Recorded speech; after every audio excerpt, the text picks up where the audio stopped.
स्थानिक स्वराज्य संस्थांच्या निवडणुकीच्या बाबतीत न्यायालयाचा निकाल आल्यानंतर महापालिका व जिल्हा परिषदेची मोर्चे बांधणी सुरू झाली आहे। अशातच सोलापूर जिल्ह्यात एक मोठी बातमी पुढे येत आहे। सोलापूर जिल्हा परिषदेच्या राजकारणात बराच काळ चर्चेत राहिलेले राष्ट्रवादी काँग्रेस शरद पवार गटाचे जिल्हाध्यक्ष व झेडपीचे माजी विरोधी पक्षनेते काका उर्फ बळीराम साठे यांनी आगामी झेडपी निवडणूक लढवणार नसल्याचे स्पष्ट केले। सोलापूर जिल्ह्यात स्थानिक स्वराज्य संस्थांच्या निवडणुकीच्या तयारीला वेग येऊ लागला आहे। भाजप व काँग्रेस पक्षाने पदाधिकारी बदलून चळवळीला वेग देण्याचा प्रयत्न सुरू केला आहे। सोलापूर कृषी उत्पन्न बाजार समितीवर आता भाजपने जिल्हा मध्यवर्ती बँक, जिल्हा परिषद, पंचायत समिती व महानगरपालिकेच्या निवडणुकीकडे लक्ष केंद्रित केले। जिल्हा परिषदेची निवडणूक गेल्या 3 वर्षांपासून रखडली आहे। जिल्हा परिषदेवर प्रशासक राज सुरू असल्याने अनेक माजी सदस्यांची अडचण झाली। अशात आता न्यायालयाने 4 महिन्याच्या आत निवडणुका घेण्याचे आदेश दिल्याने इच्छुकांनी मोर्चे बांधणी सुरू केली आहे। जिल्हा परिषदेत पुन्हा एंट्री मारणाऱ्या सदस्यांमध्ये काका साठे यांचे नाव अग्रभागी आहे। पण अशात काका यांनी जिल्हा परिषद निवडणूक न लढवण्याचा निर्णय घेतल्यामुळे त्यांच्या समर्थकांना धक्का बसला आहे। काका यांनी हा निर्णय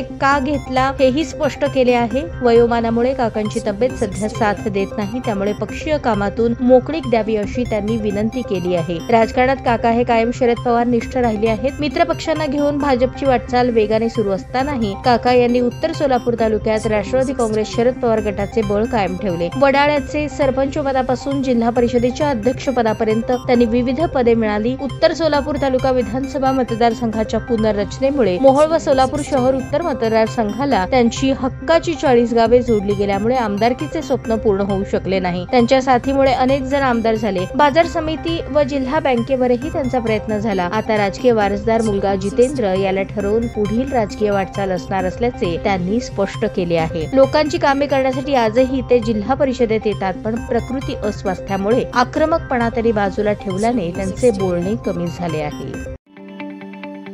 ताज्या बातम्या पाहण्यासाठी प्राईम महाराष्ट्र न्यूज चॅनलला सबस्क्राईब करा।